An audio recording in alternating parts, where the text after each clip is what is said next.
Et voilà, madame, messieurs, bonsoir, bonjour, ça dépend de l'heure que vous nous suivez. Bienvenue à vous dans ce magazine Question électorale. C'est votre magazine qui vous parle comme ça des élections. C'est un devoir civique et la CENI n'est genre que à l'organisation des élections décembre 2023. Le train de la CENI est déjà en marche. Alors, madame, messieurs, aujourd'hui, on va discuter un peu avec monsieur Philippe Kazadi Omombo, qui est le secrétaire national en charge de communication de l'ADP, Alliance des démocrates pour le progrès, parti cher à son excellence Christophe Lutundula. Il est aussi le président de la JDP. C'est ça pour la présentation. JDP, bonjour. Jeunesse démocrate pour le progrès. Bonjour madame et mes salutations à tous les téléspectateurs et merci pour l'honneur de m'inviter discuter de questions électorales dans votre chaîne qui est bien nati. Ok, il y a pas mal de sujets qu'on va aborder aujourd'hui. On va parler de cette sorte officielle de l'Union Sacrée. Ça y est, c'est désormais officiel. L'Union Sacrée est devenue une plateforme électorale. Vous étiez aussi présent. L'ADP, quand je parle de vous, c'est donc le parti politique. Vous étiez présent au Stade de Martyrs. Comment avez-vous apprécié cette ambiance ? Bon, en tout cas, laissez-moi féliciter toute la jeunesse de mon parti et de tout le parti de l'Union Sacrée qui se sont donné le devoir de remplir le stade. La mobilisation était forte, les jeunes étaient descendus dans les rues de Kinshasa de partout et vous avez vu que déjà vers 10 heures, le stade était plein. Était plein, le stade a refoulé du monde. Ça, c'est la prouesse de la jeunesse de l'Union Sacrée pour la nation. Et nous pensons avoir donné un sourire agréable au chef de l'État qui franchement rêvait à ce que ce stade soit plein et qu'il ait vu le stade refoulé du monde.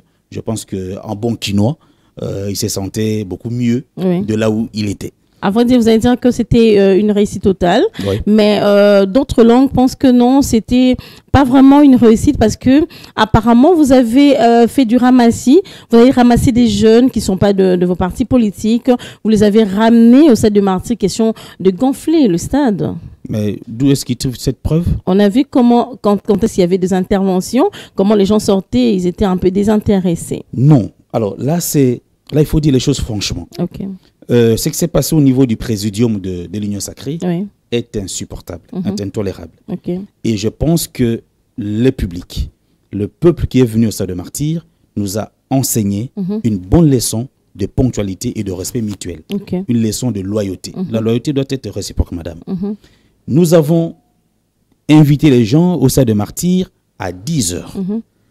En tout cas, s'il fallait patienter, le responsable, donc le présidium de l'Union Sacrée, devrait venir à 11h ou 12h maximum. Et vous allez constater que jusqu'à 12h, le stade était plein. À craquer, alors, le peuple a constaté que, quelque part, il y a d'un côté ceux qui ne témoignaient pas la même loyauté que ceux qu'il avait témoigné.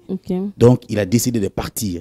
Et je pense que prochainement, leaders politiques, musiciens ou que sais-je encore, même dans le monde professionnel, nous devrions apprendre à respecter l'heure, à la ponctualité. C'est ça qui nous a fauchés. Parce que lorsqu'on organise un événement comme ça, on n'a pas que besoin de faire une démonstration des forces en termes de mobilisation, mais c'est aussi l'occasion à saisir pour passer un message. Et je pense qu'au niveau de passer les messages, nous avons raté les coches. Mais il y a encore plusieurs occasions qui vont se présenter. On devra améliorer. Et je pense que la leçon est bien pigée par le présidium. Donc, ça, le respect des temps, c'est la politesse des grands, peut-être. C'est la politesse, c'est la considération mutuelle, c'est de la loyauté. Et ce sens doit être réciproque, que vous soyez leader politique ou pas, leader économique ou culturel, vous devez apprendre à respecter l'heure. Ce n'était pas un concert où on voit un musicien qui demande aux gens d'être au stade à 10 h et lui débarque à 19 h. Comme une star. Comme si on n'avait que pour objectif de faire un plein. Non, nous avions besoin de faire le plein. Les jeunes étaient engagés à le faire et ils l'ont fait. Mais on devrait aussi profiter pour passer le message. Et que le présidium ait tenu un discours dans un stade qui s'est vidé, je pense qu'il s'interpelle, le présidium donc, là où il est, et il a compris que prochainement, il ne peut pas faire comme ça. Bien réfléchi. Aujourd'hui, monsieur Philippe Kazadi, vous êtes dans l'Union Sacrée. Donc, quand je parle de vous, c'est la jeunesse de l'ADP, parce que vous, là, vous dirigez les jeunes. Vous êtes dans l'Union Sacrée, vous êtes venu apporter votre main d'appui aux actions du chef de l'État, pour ne pas dire donner un second mandat au président Félix-Antoine Tshisekedi Tshilombo. Ma question est celle de savoir pourquoi vous avez fait ces choix. Bon, d'abord, nous étions dans l'opposition Oui. avec Félix Tshisekedi Oui. et que nous sommes allés au dialogue de la SENCO. Lui était le responsable de la délégation et notre président du parti, donc Christophe Lutundula, était chef de la délégation adjoint. Les deux avaient déjà tissé de très bonnes relations. Et à l'occasion, nous avons appris à connaître l'homme Félix. De temps en temps, nous discutions au parti, mais Excellence, tout ce qu'on dit sur Félix, c'est dehors.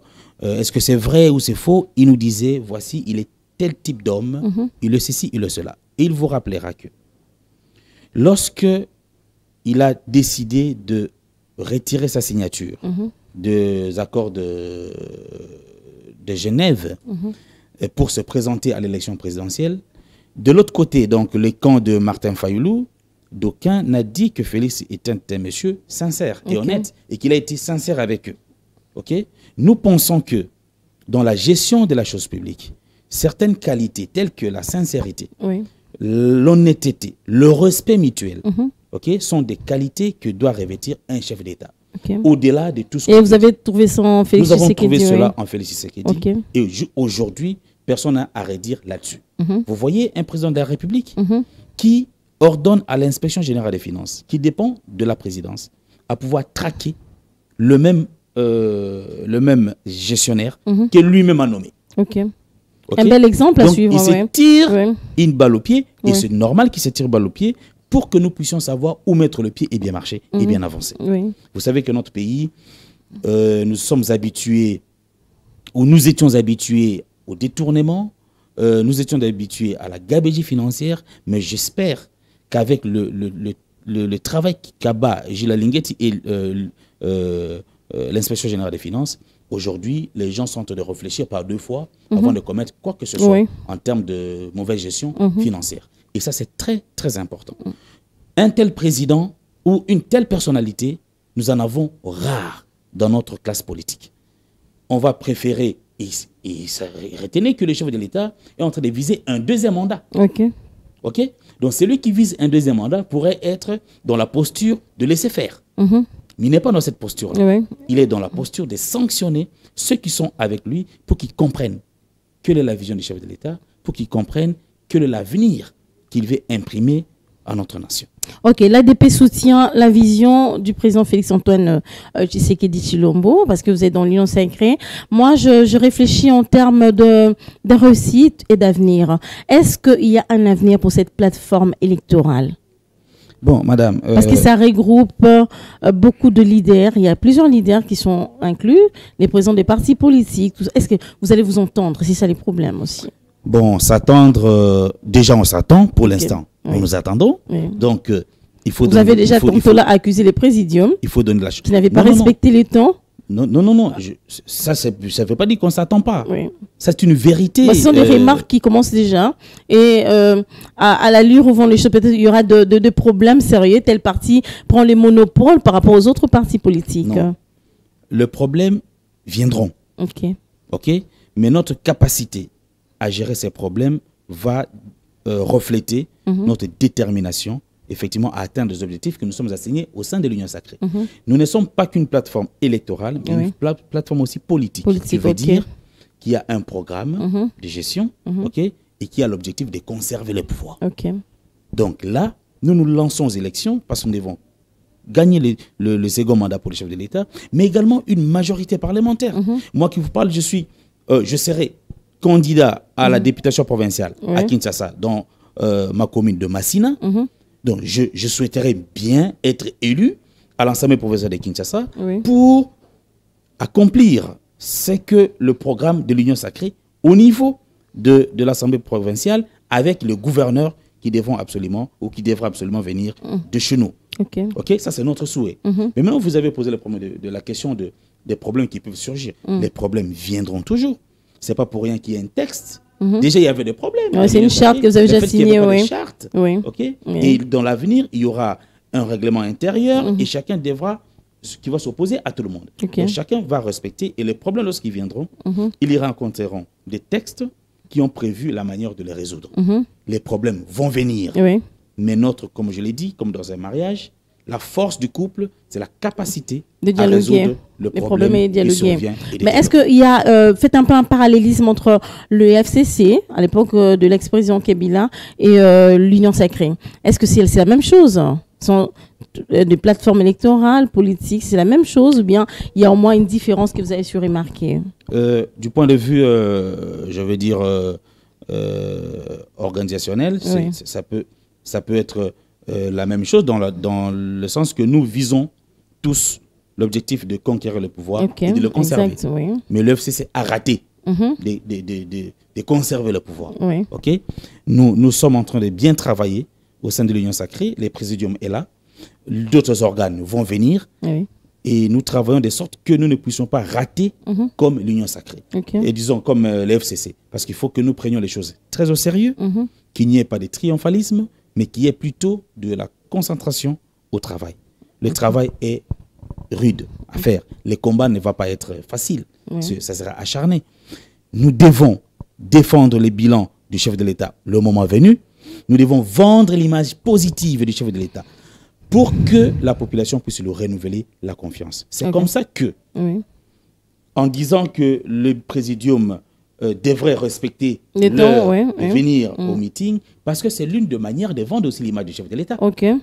Ne pas respecter l'heure de venir au meeting, c'est galvauder quelque part l'image du chef de l'État. Ok. Mais nous allons Petit rectifier à le petit, tir. oui, il faut rectifier. Et il faut aussi C'était une première, reconnaître, ouais. il faut reconnaître lorsqu'on commet une erreur, Mhm. il faut apprendre à la reconnaître Oui. et corriger. Corriger, Parce que s'excuser, oui. Nul n'est parfait. Oui. Ok, nous sommes des êtres humains, nos actes sont perfectibles et nous devons apprendre à corriger, à nous amender surtout. Voilà. Alors, est-ce que vous pensez que la CENI sera à mesure d'organiser les élections en décembre 2023? Parce que je vois que l'Union Sacrée s'y prépare déjà. Est-ce que vous pouvez vous attendre aux élections en 2023? Les conditions sont réunies? Mais je venais de suivre, je crois, le premier vice-président de la CENI, l'excellence Manara. Oui, Je crois qu'il est Didier le Manara, oui, Didier, oui. Didier Manara, Oui. qui a dit lors de la clôture de journée porte ouverte organisée par la CENI que les élections seront organisées dans les délais Ok. constitutionnels. Il n'y aura pas de Ça veut dire qu'il n'y glissement, aura oui. pas de glissement. Ok, oui. Le 20 décembre Oui. 2023, Oui. nous allons aux élections. Le ministre des Finances, qui donne le moyen à la CENI pour organiser les élections, l'a dit ouvertement. Le ministre de l'Intérieur, Oui. qui a en charge la La sécurité, sécurité, oui. intérieure, a dit qu'il y aura élection dans les délais. C'est-à-dire que des questions d'ordre sécuritaire Oui. qui pouvaient enfreindre dans l'organisation des élections ne vont pas, en tout cas, entacher Poser problème. le processus. Mais on a et appris surtout qu'il y a entacher la au moins crédibilité 4 provinces de résultats. qui n'ont pas vécu cette opération d'enrôlement. Au moins 4 provinces. Donc c'est beaucoup, hein, Oui, 4 provinces sur 26. sur les 26. Sur 26. Oui. Ben, ce sont des choses à ne pas négliger. À l'allure où vont les choses avec la balkanisation, on va organiser des élections sans ces provinces. Peut-être qu'ils seront plus, ils n'appartiendront plus à l'RDC. C'est ça aussi les problèmes. Non. Nous ne sommes pas à la phase de la balkanisation, madame. Et il n'y aura pas de Ils vont se balkanisation. sentir un peu Il y aura- isolés. il n'y aura Ils pas n'ont de pas balkanisation voté au leur Congo. chef d'État. Le oui. chef de l'État, Oui. l'ancien chef de l'État, Mobutu, avait dit Oui. que le Congo restera un et Indivisible. Ok. Et s'il faut signer de pacte avec le diable Oui. pour le maintenir un et indivisible, nous le ferons. Ah bon? Mais Et ils je n'ont pas crois voté leur chef d'État. Non, c'est pas un problème. Oui. Nous avons une jurisprudence en Oui. 2018. Oui. Beni Boutembo Yumbi n'avait pas voté. Oui. OK? Mais le problème ne se pose pas surtout au niveau de l'élection présidentielle. Parce que si vous prenez l'électorat au niveau national, Oui. vous soustrayez, je ne soutiens pas qu'il faut que ces gens ne votent pas, mais si, dans l'impossible, vous soustrayez l'électorat qui ne s'est pas fait enrôler, vous verrez que nous sommes toujours dans la marge de l'acceptable et qui n'entache pas la légitimité. Dans la majorité de des l'élu. provinces. Mais le problème ok, peut oui. se poser au niveau de l'élection de la députation de l'Assemblée nationale Ok. et des assemblées provinciales. Oui. Au niveau de l'Assemblée nationale, la Constitution dit que la Chambre basse est composée de 500 députés.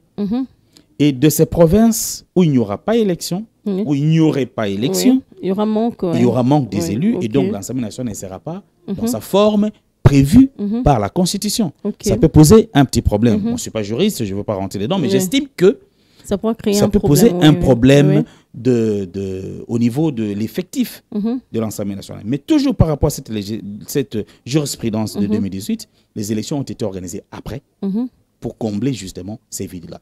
Et nous pouvons...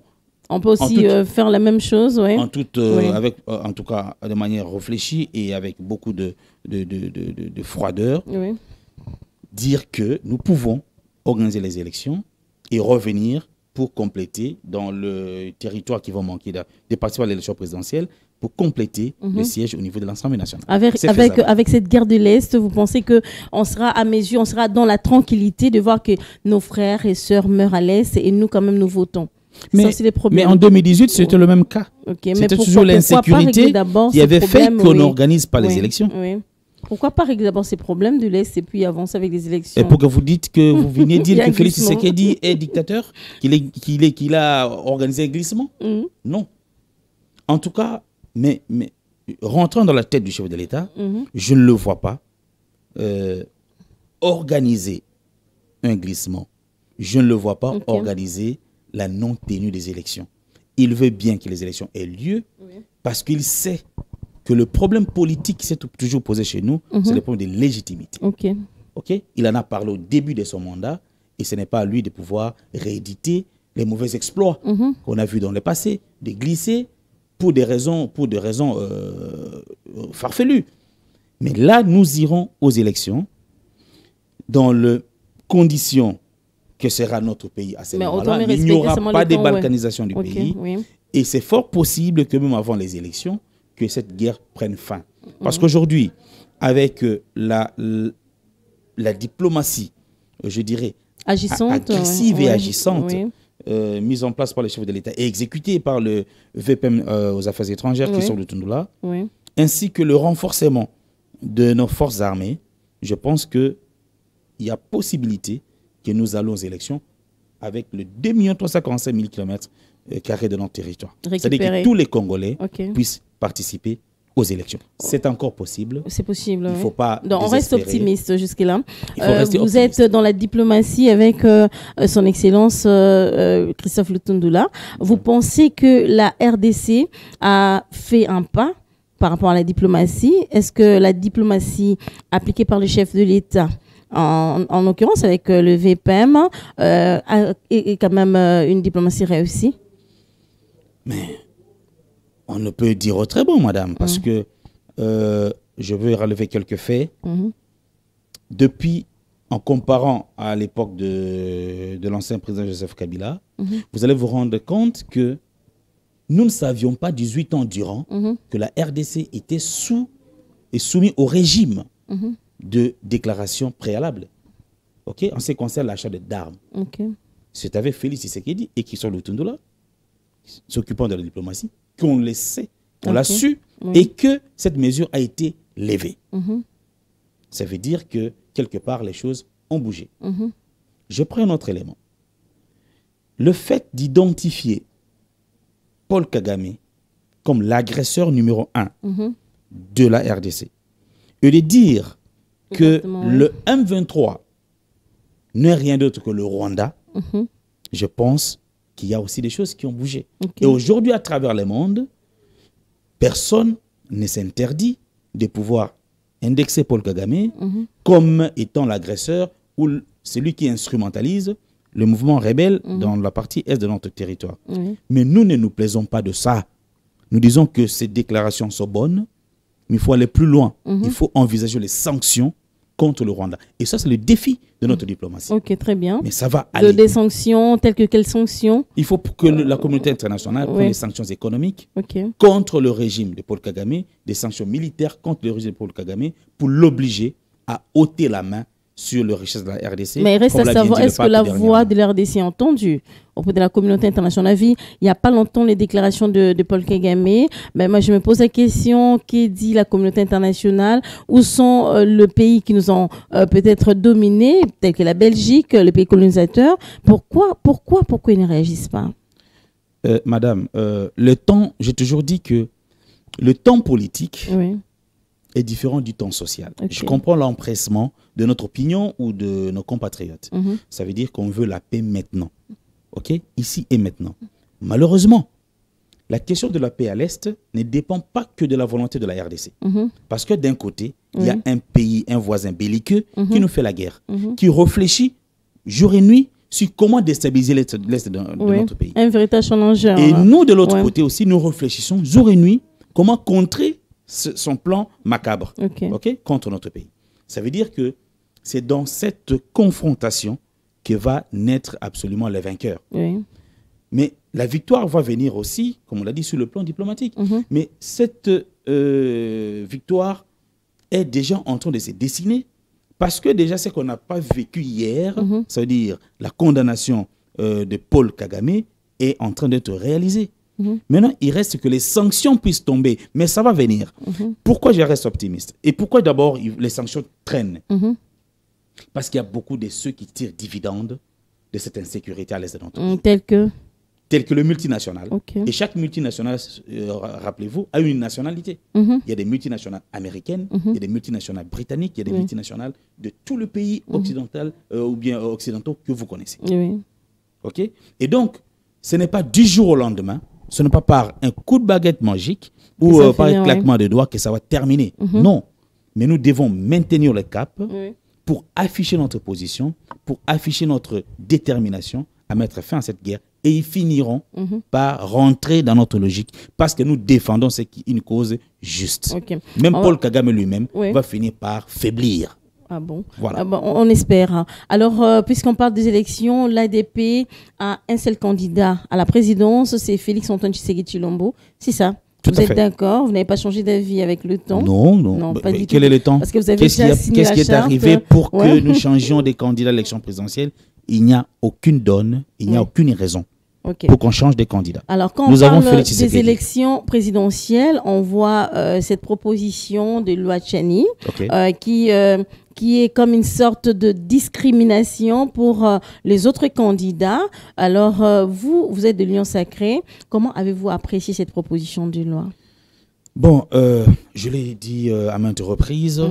Moi, d'entrée de jeu, je dirais que je suis de l'Union Sacrée et je suis farouchement opposé à cette proposition. Ah, vous êtes opposé à cette proposition? Je suis très opposé à cette proposition pour plusieurs raisons. Une raison, c'est que, comme on dit que c'est une proposition discriminatoire et séparatiste, elle l'est effectivement. Oui, ça c'est pas. Parce qu'il faut déjà regarder la tension qu'il y a au niveau de la couche sociale pour se rendre à l'évidence que c'est une proposition qui nous a beaucoup divisés et de nous unir. Dernièrement, l'Assemblée nationale venait de voter une loi sur la création de la réserve armée. Mais je n'ai entendu l'auteur de la proposition, la première, donc Tchani, dire un mot. Alors que cette loi votée par l'Assemblée nationale touche un domaine très sensible, qui est l'armée. Il est le chantre de la sauvegarde de notre unité nationale. Il est le chantre de la lutte contre l'infiltration. Mais est-ce, comme se sont posés certains députés la question, est-ce cette nouvelle loi qui crée la force, disons la réserve armée, n'est pas une autre manière de contourner même comment on appelle ça, la résolution prise par l'Assemblée nationale interdisant le gouvernement d'effectuer les opérations de brassage, de mixage avec les groupes armés? C'est une question. Mais l'homme n'a touché aucun mot, donc je parle de Tchani. Il n'a rien dit. Il pense que la protection de notre souveraineté et la protection de nos institutions n'est pas que par les postes qu'il a ciblés.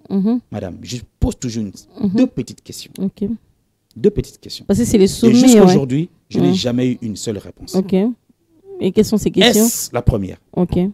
Est-ce le fait de naître de pères et de mères congolais fait de nous des vrais patriotes que ceux qui sont nés de pères ou de mères congolais?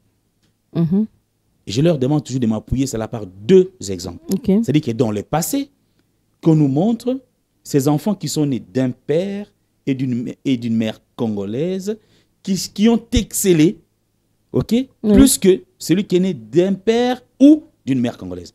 Est-ce que la deuxième catégorie nous a déjà trahi une fois? On ne m'a jamais cité aucun exemple. Et je pense qu'en me regardant là, vous ne trouvez aucun exemple dans votre tête. C'est difficile. parce que c'est par rapport à notre constitution Deuxième qui question. soutient oui, cette nationalité congolaise. Deuxième oui. question. Mhm.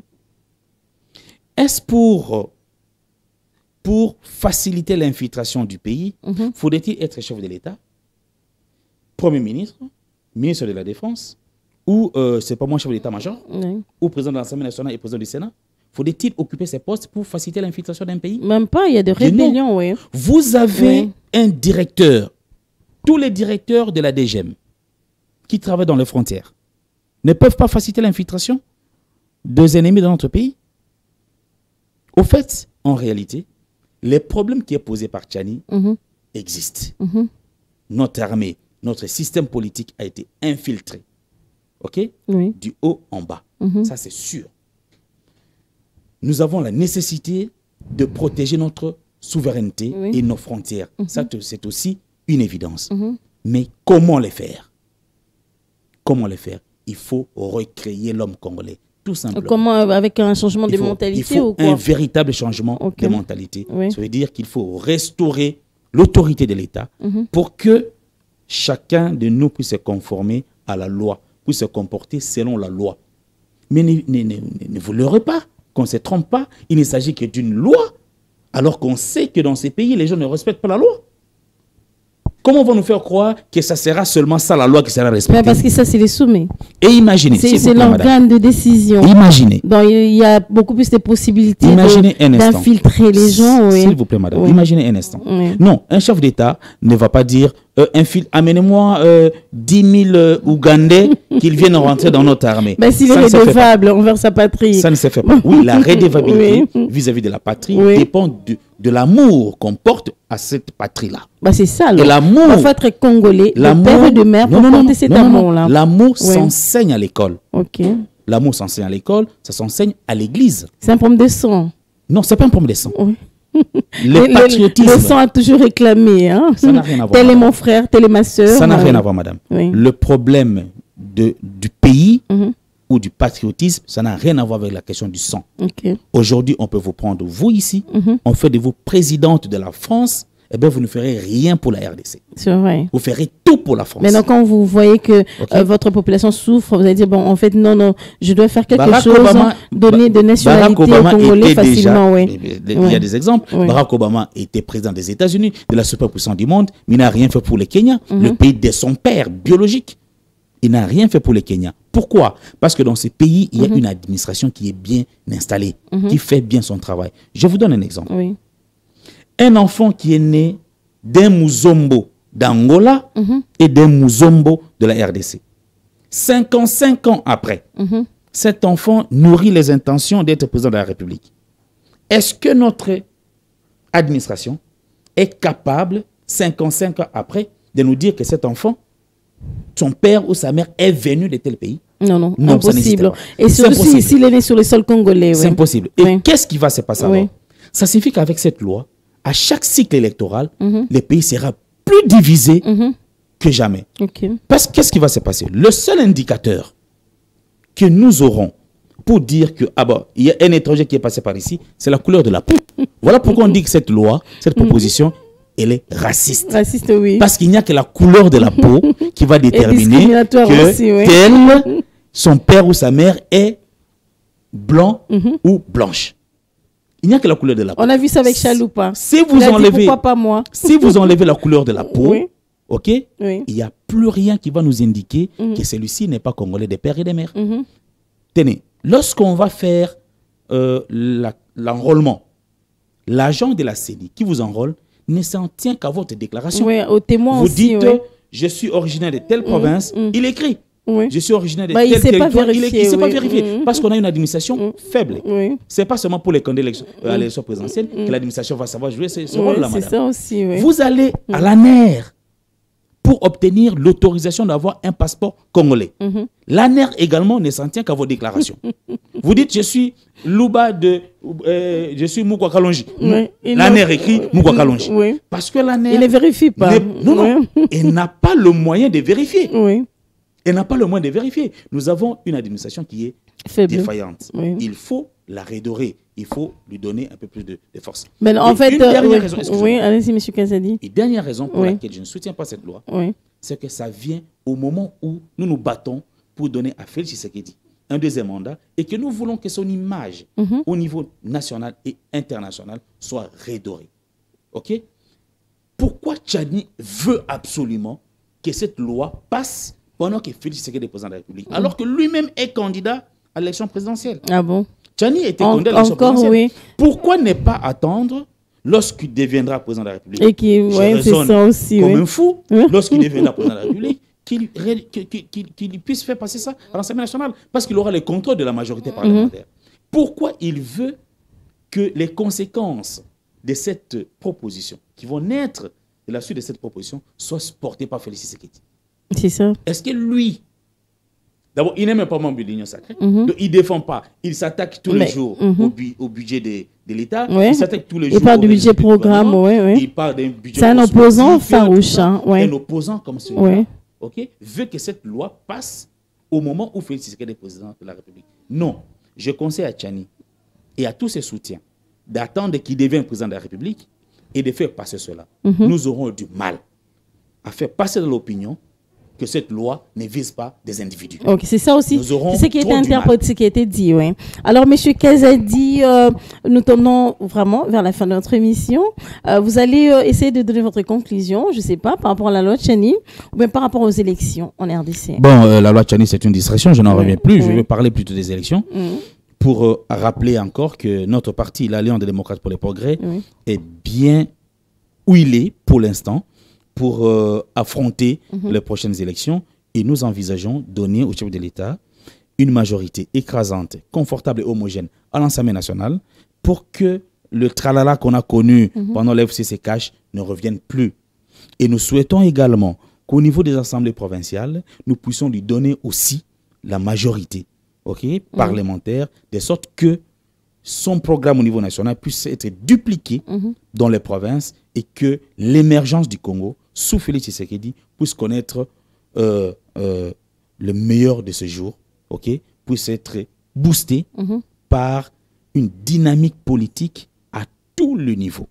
C'est ça notre souhait. Et donc notre parti est bien organisé aujourd'hui pour affronter les élections. J'espère bien pour tout le parti de l'Union sacrée. Et j'invite aussi ceux de l'autre côté, de l'opposition, à éviter de se distraire, à s'organiser. Parce que s'ils ne s'organisent pas comme nous le faisons, ils n'auront que leurs yeux pour pleurer après les élections de 2023. Parce qu'il n'y aura pas de pitié. Nous allons rafler tout le siège s'ils continuent avec ces aventures-là. Je dis. Et je vous remercie. C'est moi qui vous remercie, madame. Merci beaucoup, M. Philippe Kazadi Omombo, d'avoir répondu à notre invitation. En tout cas, les portes de CES vous resteront toujours ouvertes en cas de besoin. Merci, madame. Et notre disponibilité est indiscutable à venir ici. Ok, merci. Madame, messieurs, je recevais pour vous M. Philippe Kazadi Omombo. Il est le secrétaire national en charge de la communication de l'ADP, Alliance des démocrates pour le progrès, le parti cher à son excellence Christophe Lutundula. Il est aussi le président de la JDP, Jeunesse démocrate pour le progrès. Voilà, avec une grande vision, toujours en diplomatie, ça excelle en tout cas, et ça c'est vrai. Il n'y a pas match. Merci à l'équipe qui m'a accompagné ce soir. Je dis merci à toi Eric, merci à Esther Mayaya, la seule et l'unique caméra humaine. Merci à toi Emmanuel, merci Déo, je t'ai pas oublié Papa Philémon, le doyen et la Zik Makoukoula. On va se retrouver prochainement pour notre numéro. À très bientôt. Bye bye.